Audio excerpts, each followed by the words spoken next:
Welcome to Podcast This Escape, the podcast where we talk about the escape room that we escaped from in the last episode of this podcast. Julia, Eric, congratulations, you did it!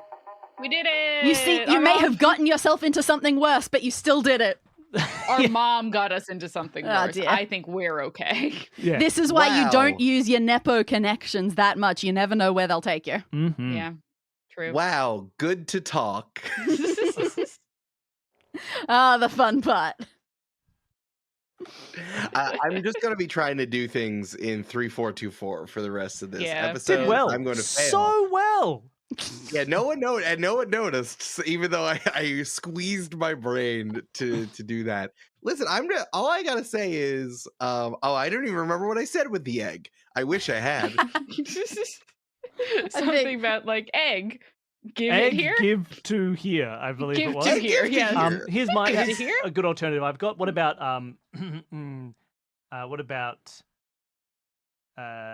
let eggs be mine? Good one. Mine Also was just, good. in my example, was just, you give me eggs. You give me eggs. Ooh. Eggs is Oh, good. You yeah. can get into the four spaces. It fits I did much think better. about the plural of eggs, but I kept getting like done up on it. I was stuck on the first one. I was It's like, what tough. is a 3-letter word, and how am I going to say please and egg? So I'm just like, You're gonna here we like go. change language a little bit so you can fit you into different places. You'd be like, egg, must to give. It's just Yeah, that's amazing pretty how good. much some of them work so easily and some don't. Like Yeah. when you say that to her and she responds, oh, that was, hold on. She starts with the two, but it still works. Oh, that was, hold on. Here, who knew we both had wash-up duty? All of that fits. But Oh my then, Wow. you cool, we pals. You're cool with You cool, pals. we pals. You cool? You cool? You're that pals? no-show. Try hard to call and talk, so here you will be soon. I Oh my was like, God. what? I'm having a stroke listening to you say that. I'm like, what is happening? But yeah, I was very interested to see what happened. Like, I thought about this and they went, no, this doesn't break the room if you swap the order up. Because in theory, you could have solved Vile and heard all those phone messages before you had figured out to talk to Wow. the kitchen stuff in that manner. Yeah. And Sure. so it just would have been interesting. I don't know how I would have fixed it because, oh man, the whole dishwasher plot, you'd already been introduced to dishwashers, but you had no idea how deep it would go. No. This is how I usually do escape rooms, though. Is like I think that my brain like hyper focuses on, because again, escape rooms you do with friends, and they're usually big enough to like go spread out and go do stuff.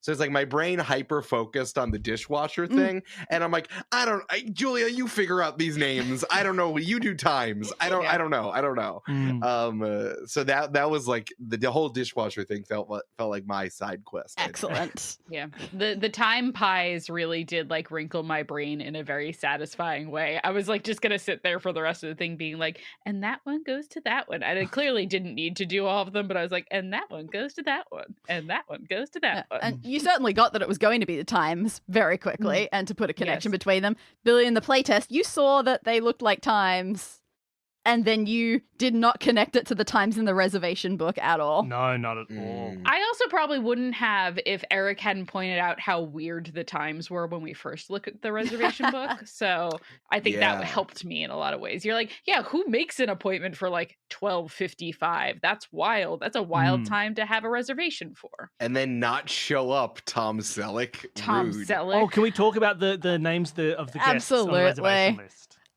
These are all, if you haven't guessed at home, this is your only connect time. All of these people are actors who have played TV investigators. I So, figured. Now, obviously we even had- I can't remember all No, of them. because obviously Tom Selleck, Magnum PI, that was fine. Lansbury for Angela Lansbury. Classic. Murder, She Wrote. Yes. Ustinov is one of the actors who played Poirot in the original Death on the Nile movie, I think was Ustinov. I never remember who was who. And Rathbone, you were talking about sounding like a Great Mouse Mouse Detective. Detective. He was one of the classic Sherlock Holmes actors. Basil There we Rathbone. go. That There was very purposeful then. But there are more. Belle is Kristen Bell, Veronica Mars. Kristen Bell, Veronica Mars. Of Great. course. Love that. I don't remember assume- many of the others. Is Teddy Nettles Savalas? Nettles feels like one of the like Mrs. Marple's actresses Does. or something. That is 100% one that I have forgotten. John, no. I don't know. Who were the Nettleses? Was it John Nettles? Could be. Detective, it says Detective role. Bergerac and Midsummer Murders. I would have looked up Midsummer Murders. Murders. Midsummer Yeah. Murders. There we go. Yep. Gotcha. Which other ones have Very we fun. got? Thank you for reopening it. Andy Griffith. Andy Griffith played. Mm-hmm. Which one was that? Matlock? Ah, okay. Who's Teddy? Teddy Telly Savalas? Savalas? Telly Savalas? I'm not going crazy, am I? Like, which one was that? I'm Telly so forgetful. Savalas. I did all of this. Kojak. Oh, he was Kojak. Oh, classic. Cool. And Bean with an E was someone weird, wasn't it? It was. Mister. Is it Viola or Violet? Yeah. Violet Bean from Death the and Other recent- Details. Yeah, Death and Other Details, which was Oh. just recently released. Yeah, there's a few of them. Yushinov Rathbone. McMahon. I can't remember McMahon. Who was McMahon? People at home, Who was please help. McMahon? Why do we set this up? Yell into your podcast player, and then we'll McMahon. hear you. Nancy Yep. Drew, it looks like. Oh, the voice Oh, actor for Nancy okay. Drew. No, not the voice actor, Oh, the just the actor from the actor. CBS show. You don't mean Julian McMahon I do not. from Charmed? That's a different spelling of McMahon. Yes. Yeah. And who else was there? Last one? There was also Rodriguez. Oh, yes. The tricky one. I told you that one. Oh, yeah. Rodriguez is a wild one. Rodriguez is the actual name of James Roday from Psych. His actual name Whoa. is James hell He yeah. was James Rodriguez. That's But cool. he, took it off, changed his name because, again, the classic Hollywood thing of trying out for non-Latino roles because he looks super white and because his name was Rodriguez, not being given anything, and then Classic. getting rid of it and then immediately hating that he got rid of it, so he put it back. Good for him. Mm. And then the last one is Ben Miller. Death in Paradise. Death in I already said Paradise. Midsummer Murders. Yes, Nice. he Oh, was. classic. There were a couple of different ones. He wasn't even the one who's been there the longest, but he was the first, I Nice. believe. So there you go. If They were you all got fun all- little detective trivia. If you got all these, you spend way too much time on BritBox and also. There's definitely a good chunk of our listeners who got all of them. Yeah, that's But true. where do Dang, you get? good for If them. you know where to watch Kojak right now, tell us. in please. their memory, they just close their eyes and they remember every episode of Kojak. Yeah, that checks out. But no, it was good fun. And going back to that puzzle, we talked about the cakes. There was a really good example there of like good sort of escape room mindset, which was you started looking at them and you kind of went, oh, there's a connection clearly. There's times and there's people on the list and we're not sure. And then you asked the right question, Eric, at that point where you said, we're doing this, but I don't yet kind of know why. Like, what is this going to give us? Like, what are we going to get Yeah. from doing Because this? there was a bit of that at the whole start of this room. But it's that This question is- that like helps because when we answer that question, the answer was, oh, is this going to get us a 4-digit code for the cake lock? Right. Oh, 4-letter code for the cake lock. And once you got that, the rest of it fell into place. Like, oh, there's only 4 dessert people, first letters of cakes, and da-da-da-da-da. So input really helps. If you know what you're going to use, it can really help you solve the puzzle. Yeah. Honestly, I think that this is what I bring to most escape rooms at this point. Like, I have a fine analytical mind, but the thing that I bring is that I make games. So there's always the level that like you need to be able to communicate this to players. Mm. So what is it you're going to communicate? I was joking before. I don't remember if it made it to tape about Morse code. And like a Morse code, I have such a distinct memory of the best time I ever had in an escape room. I was here on my friend's bachelor party in Montreal and we did an escape room and it was Jurassic Park. And Cool. all of the other people who were with me were like the most normie ass guys ever. And I was just going around doing every single puzzle in this escape room because I knew what they were doing. The pterodactyl was rhythmically cawing, and I'm like, "That's Morse code."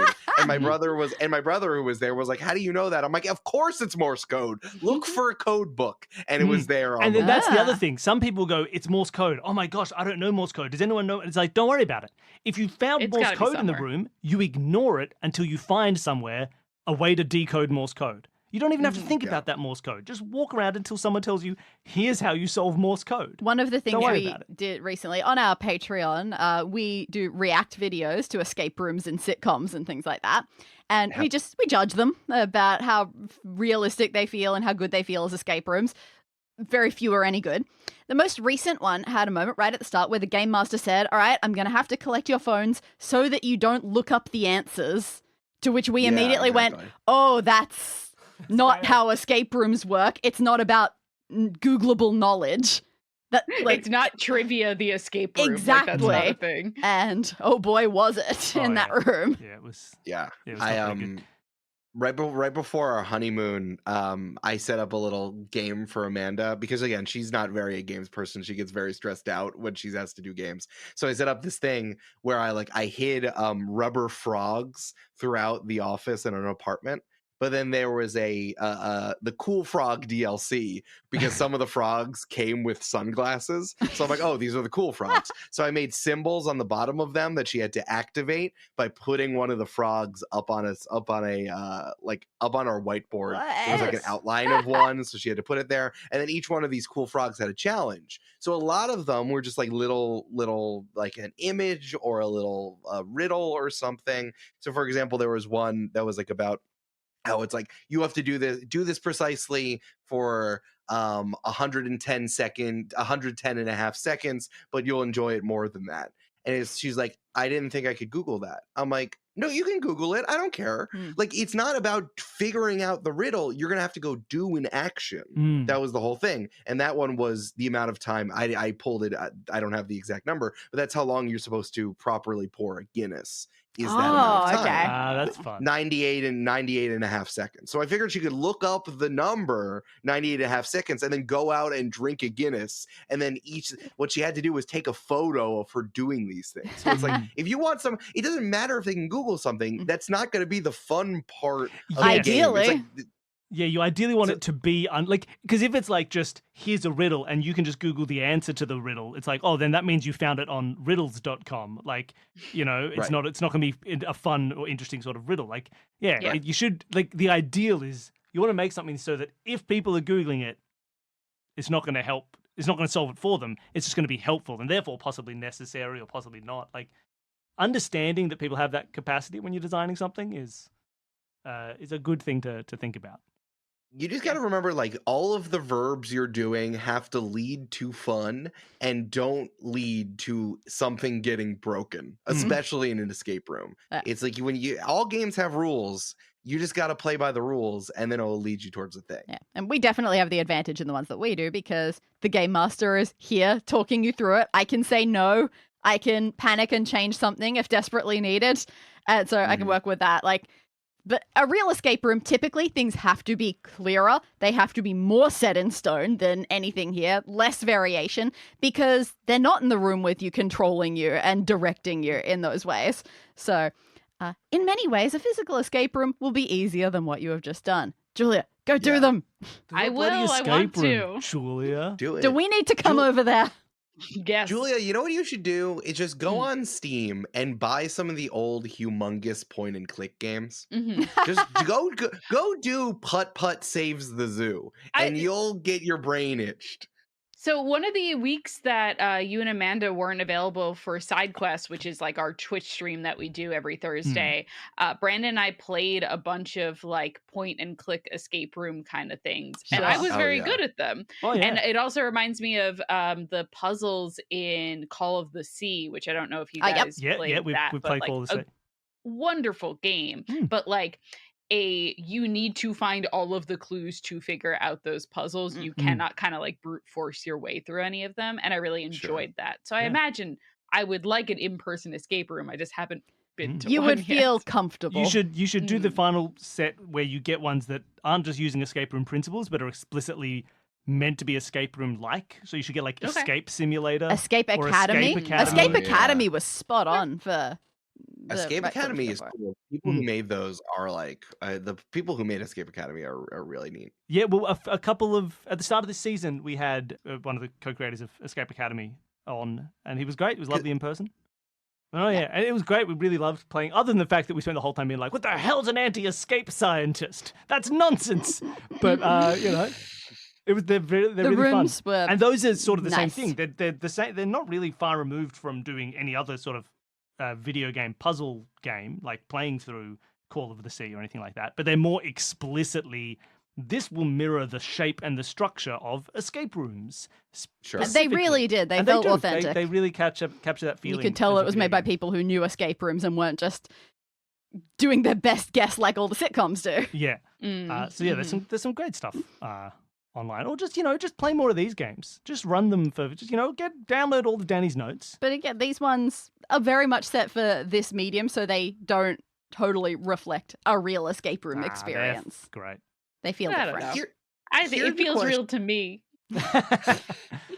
Here's a question I have for you two, for Dani and Bill, is that I've been thinking about this a lot lately because, like a hot topic, though there always is, talking about Dungeons and Dragons and actual play and all this stuff is like, the relationship between the DM and the player, and also, especially now that everything is farmed for content, like the relationship between the DM and player, I think has never been more antagonistic, if only because it's warped in a way. Like, originally it's like DM versus players, and then it slowly became more collaborative. But now it's like the players are trying to prank the DM so that they can go big on TikTok. And now it's, see, Julia's reveling in it right now.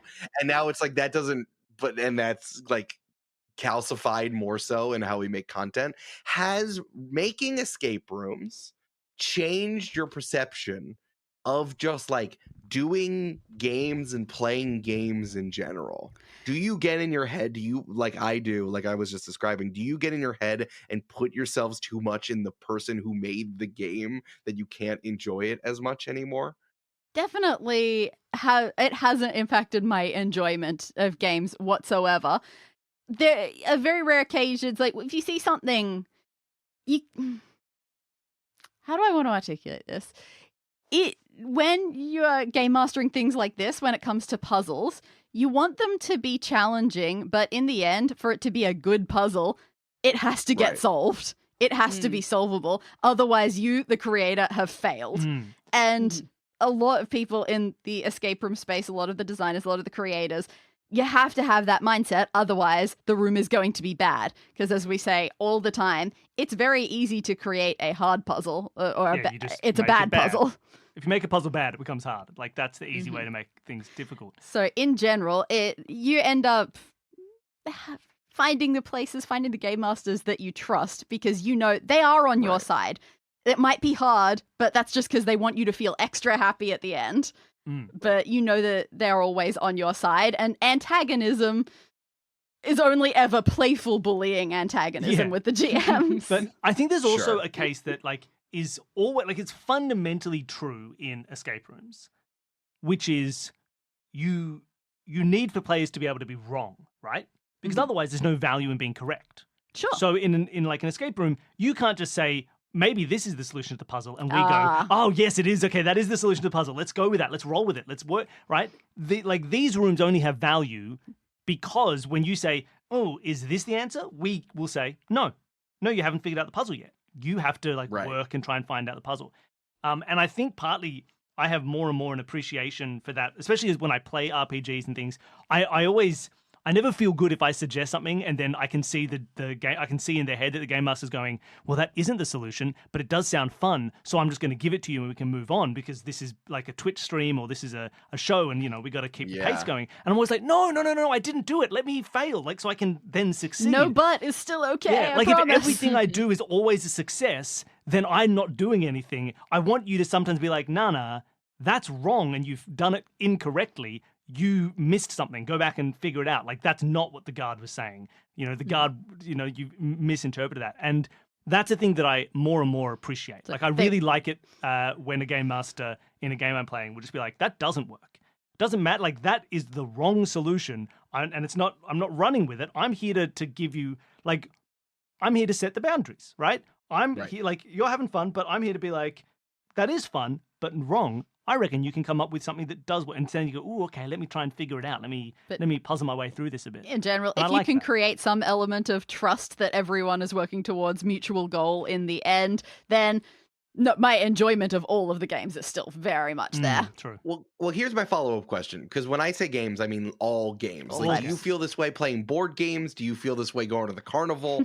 Do you feel this because I've really felt myself, and I grew up with a twin brother. I'm fairly competitive, but not as competitive as other people that definitely aren't on this call that I'm not looking at anyone who's named or Julia, that other people who I don't know who, and I think it's because I spend so much time setting up games for other people that I'm like, you guys win. I'd rather run the games for you guys anyway. And when I end up playing a video game, I feel like I end up putting myself in the position of the creator more often than anything, and it makes me more critical. But then at the same time, sometimes I'm like, wow, I can't believe you pulled this off. Like the artistic appreciation. Oh yeah, true. Like I definitely see that side of being like, you know, we've made these. We're currently also working on we're writing as part of an indie puzzle game that's being released a little bit later in the year.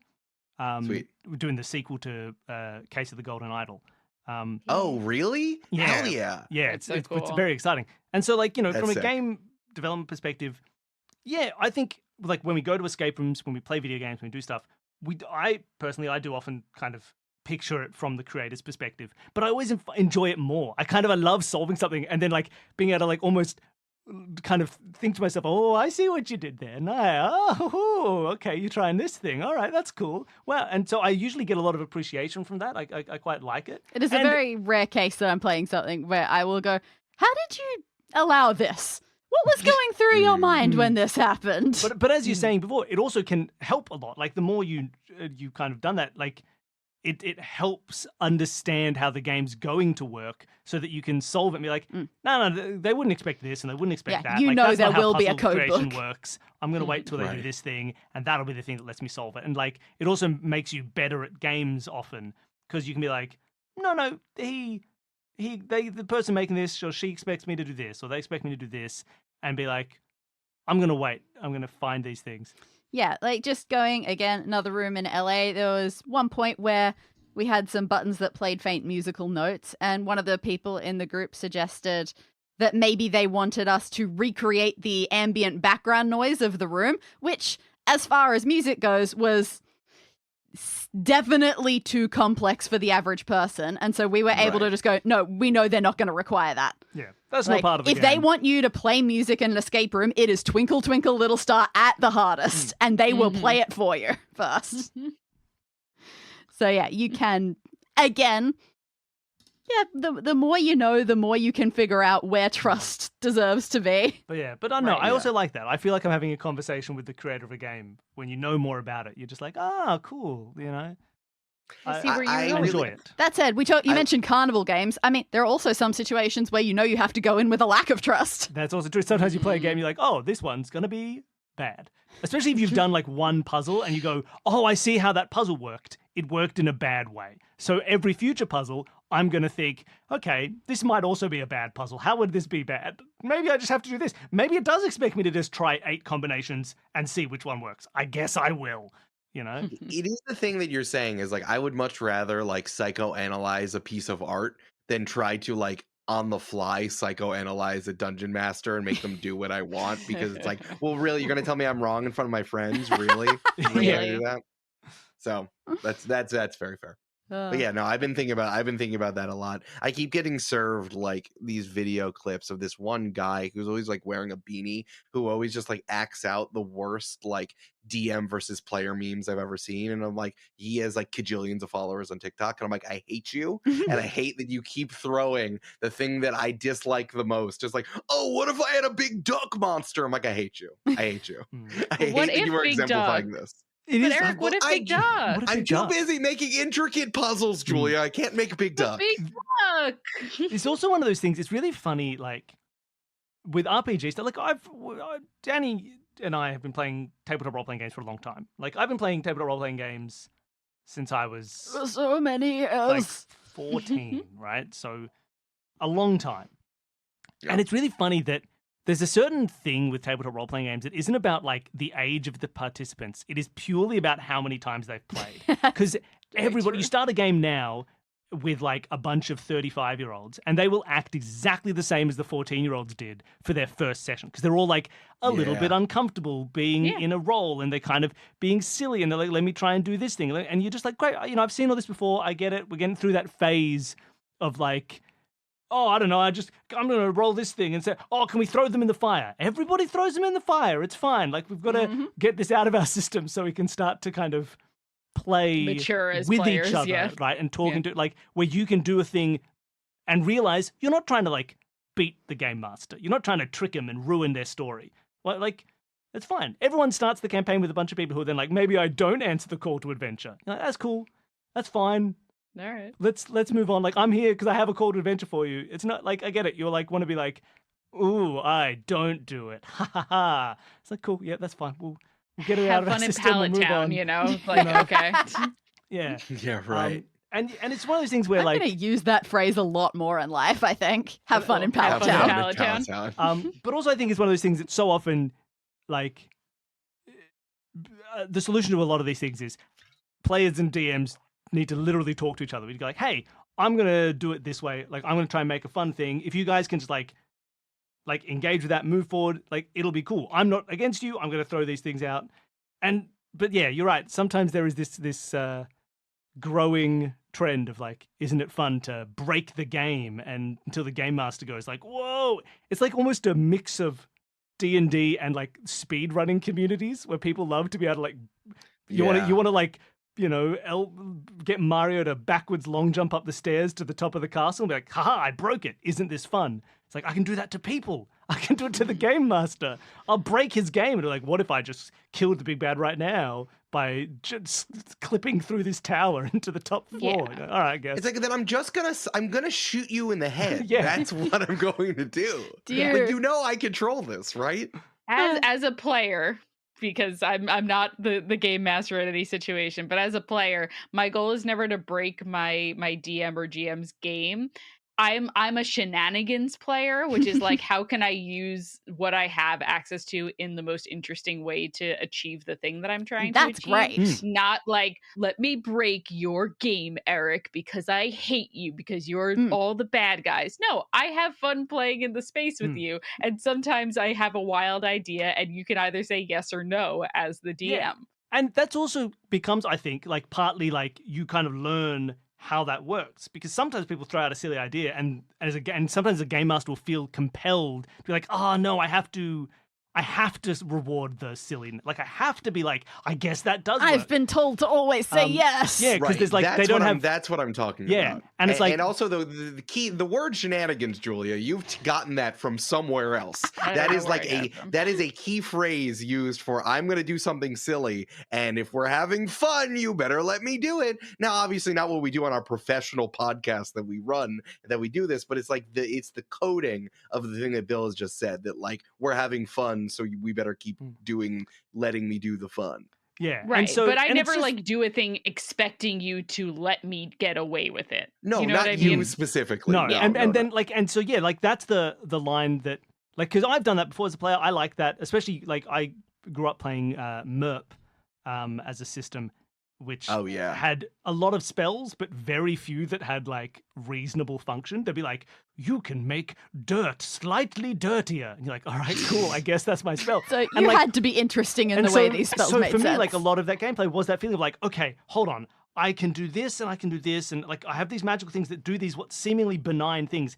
Can I somehow sandwich those together into creating a powerful effect? And it ends up being like how you read in-depth analyses of how this X-Men, whose power is to make his own hair longer, is actually the most Yeah, the powerful most being omega in the level universe. Oh, sure. You know, like, Mhm. and so I like that. But then you got to find that thing of, I also want to be right. Like, I don't want to be given that. I want to have earned it. So, like, again, as a game master, saying no a few times, be like, that is an interesting idea, but it doesn't function because you forgot to take into account that there's no dirt here. We're on a flying ship. Like, you're right. Okay, no dirt. Okay, I'm going to come up with another one. Like, it's an interesting balance. And I think you've got to hit it from both ends of like, you want people to be able to suggest interesting stuff, and you don't want to shoot it all down, but also, as someone suggesting stuff, you want to feel like I came up with something interesting, right? You can't just be like, I'm a shenanigans player. I have a broadsword. Can I throw my broadsword at the sun to bring the sun down and kill him with the sun? It's like, no, obviously you can't. That's the sun. Let's I don't scale know. it back. Brandon's done that before. He worked. He rolled really well. I was on a plane Yeah, the we've other day and I never saw been this video crushed about by grapple harpooning the because sun. of Brandon's choices. No. This kid reminds me of the one in Dungeons and Daddies when they did Sons and Sons abilities. Mm. And I think it was Will who said, all right, can I make a roll for praying to God to help me in this situation? And he rolled reasonably well. And Anthony went, it doesn't matter. God's not real. Yeah, God doesn't exist. Sorry. Sick, bro. You can roll It's however very high you funny. want. Yeah, you That's can do pretty that good. thing. It's not going to do the thing you want. That's Yeah. great. I love it. And I think, yeah, and a lot of it is just, it's tough. And it's also, as you're saying, like, it's a growing I think community that of... online, Mm. light antagonism and people who don't necessarily know how to balance light antagonism, it's more of a trend. Like, have you noticed this with Twitch people? An antagonistic 100%. relationship between a Twitch streamer and their own chat is just growing and growing. And sometimes it's funny and sometimes I feel sad. Yeah. Right. It's like a bit I'm that so now just- scared.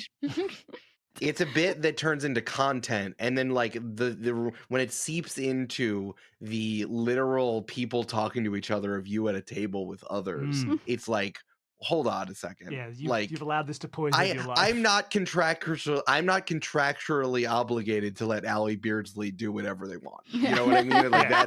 that's more the issue. That's more the thing. And it's funny how the people started going to 5th edition because it was so collaborative, and now because of the internet and creating content, as you're saying, it's like it's almost like it's reverse Matt Mercer affecting itself in ways that we haven't seen. It's like this thing is mutated into something that it affects so many other things, is art imitating life, imitating art, and people don't know where the line is, which I find very interesting how it touches our games. That's Like, why I'm even- relieved that escape rooms haven't hit too much of a sabotage mechanism yet. Yeah, but even like it is true. Like even now, like I run a game just with friends, and every now and then I have to remind myself while I'm running it, like, hey, I'm not making content right now. Like I'm not making media. This is about the game that we're experiencing now. I don't have to make this palatable for an audience in terms of its like pacing and like what's going on. Like I'm allowed to leave there to be just a bunch of dead air while someone looks up rules because we're playing a game together.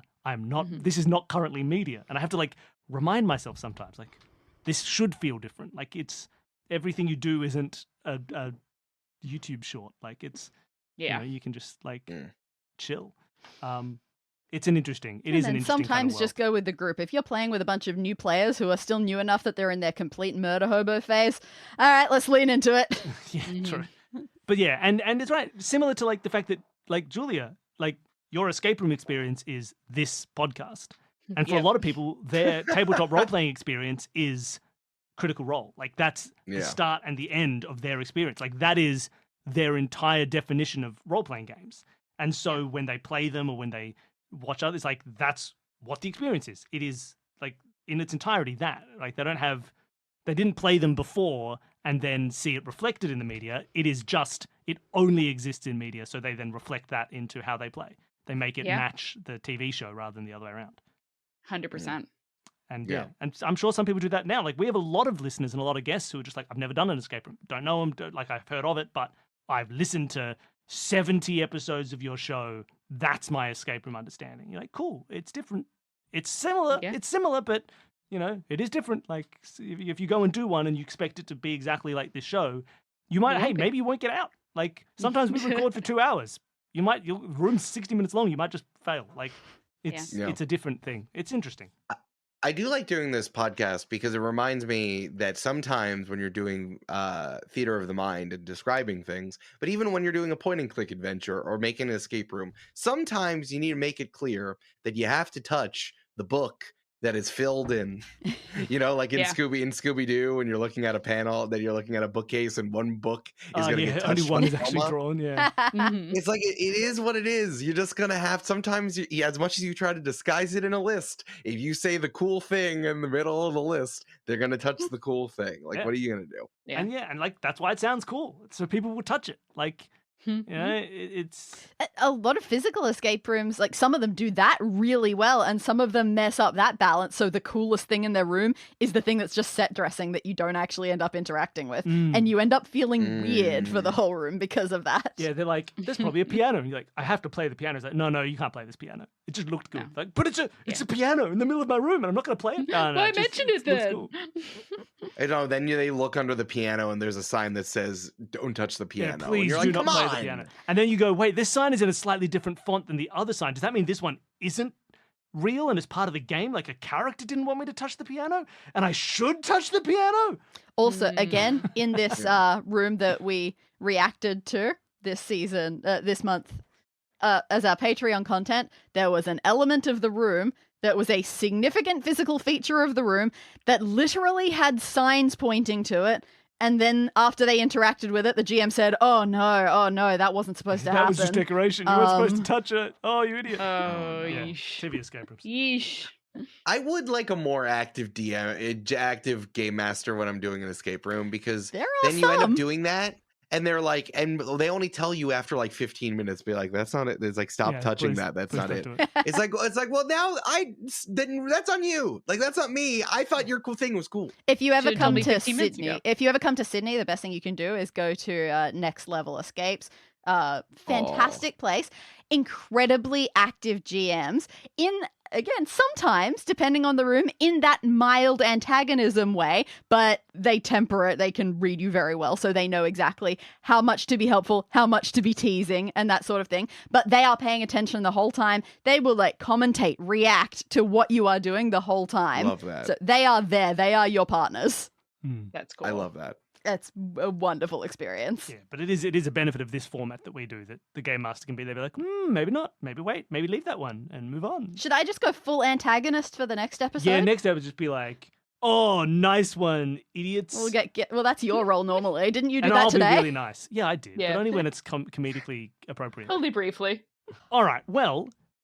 is there anything Speaking of else you wanna- timing, yeah, we should probably leave it there. We've been you need to get to bed. getting mad at games and happy about games for a while. So, thank you so much for coming on the show. Yeah. We've been saying for a while, hey, those two have got to come back. We had fun last time. It's us. We did it. So, for people who wanted to listen to more of you, where should they go? Do you have anywhere you would like to send them? What they should check out? They should go to jointhepartypod.com or search for Join the Party in whatever they listen to their podcasts in. It's good show. It's really good. It was good. It's a very good show. Our current campaign, as we mentioned in the previous episode, is a pirate campaign in a world set of plant and bug people. I play a little tea witch who is a bush of tea, but also uses tea for her magic. It's a very fun show. Now let's make sure we do this right. It's very WoW show. No, not WoW. You got it wrong. It's very. Oh no, this is hard. It's very so yeah, good. the two letter for the It's very It's so very good. so good. The show. It's very so good. The show. Well, yeah, go check out Join the Party, everybody. Yeah, if you like game design, I spend a lot of time homebrewing a lot of my own stuff, and also we just had an episode where I just straight up made my own tabletop RPG. Oh dang! Nice. Demonstrate what it would be like to be a government representative at a secret conclave of all of the world government. And it went really, really well. That episode just came out. Oh, that's so Very exciting. fun. I'm gonna finish it. I'm gonna publish it like a real thing, and I'll make a new one. Yeah, you Hell guys. yeah. At least one of you, if we can make the time work, so you guys should come on and do that game. It's fun. Amazing. That would be fun. Yeah, get us on the show. I'll Yeah. be Do it. whatever strange piece of plant material you need. I'll It'll be be the fun. You don't serious have to- one because I can't improvise very well. No, the game is plug and play as it is. It's like you do world building, and then you open, and then you make up your character, and then the country you're representing, depending on the world that you've all decided on, and then you open a docket for motions, and then you would have the meeting filling out the motions Nice. that you've put in the docket. It's very fun. It's called modeling our nations. It's very fun. Oh, lovely. We should play it. At the All right. moment, Yeah, I'm when picturing. it's finished. I'm picturing Finish a mix it. between what's called is it called A Quiet Year? Mm, Is that what's called? A mix Mhm. between that and Pokemon Go to the Polls. perfect. All right. Well, thank you for coming on and playing through our lovely little escape room. Thank you, Danny, for writing it. It was. Oh, thank you, it was thank very you for fun. helping with the copious revisions that needed happening after the playtest. Yeah, true. Because my writing process was a mess for this one. I will say we It got was to the end of the fun. playtest, and Danny went, and there's a final puzzle, but It don't worry doesn't about work. We'll I'm do it gonna have later. to change it. Just ignore it Rewrite for the whole now. thing. Well, thank you for coming on. Thank you for listening. Thank you. Dishwashers played no part in the original run. That is true. That's how different it Oh. ended up. And thank you Wow. also to everybody who's listening. Thank you for listening Thank to the show. you. If you want to help support the show, tell a friend. Like, that's the first port of call. You don't need to give us money. You just need to get more people to listen. So go and tell people, post about it. Go to like discussions on Reddit that have nothing to do with our show, and then just be like, it reminds me of Escape This Podcast. Just whatever. Oh, there's a Biden and Trump debate that's been booked. Oh, I hope it's as interesting as an episode of Escape This Podcast. When we go to cons, I'm always like, "Are you toxic? Come listen to my show." Yeah, that's what you want. And then also, and the other way you can support the show is with money. You can sign up for the Patreon. We don't run ads on the show. The Patreon is how we make all of our money, and you donate to get bonus things as well. Anybody who donates at any level can appear as an NPC. There's a lot in this one, right? There were quite a few. Thank you so much, movie star Shannon Pennell, fan favorite Drew Ferrari. I'm predicting right now. Nice. We got Papa Zappa. Kristen Salsa Frost, you got to be the restaurant itself. Teresa Pilley, Flaky Teresa at the start. And a little brief return appearance we have already had earlier in the year. Lee Causey, do you remember where? But yeah, Causey, the mysterious phone caller of Causey's refrigerator and dishwasher emporium. I remember where Lee Causey. Because I told you. That's it. There's also a whole bunch of bonus stuff. All of our $5 donors get a new audio episode every week of us either solving weird little mysteries or doing the play tests for these rooms and all that sort of stuff. Our $10 donors get our monthly video content, which, as we mentioned in this episode, is reviews of pop culture escape rooms. And there's trivia and there's other fun stuff for everybody else. So come and check it out. It's a great way to support the show, get a few extra fun bonus things, and be a cool person. That's how you do it. That's step one. You sign up for the Escape This Podcast. For the Consume This Media Patreon. You also get like all of the Solve This Murders early when they come out. You get like all parts on the first week as opposed to just part one. And then you don't spoil it, but you sit around thinking, I know the solution to that murder. So thank you everybody for listening. Thank you again for coming on the show. And that's it. That's the end of the episode. We're done. Woohoo! Bye everybody. Later.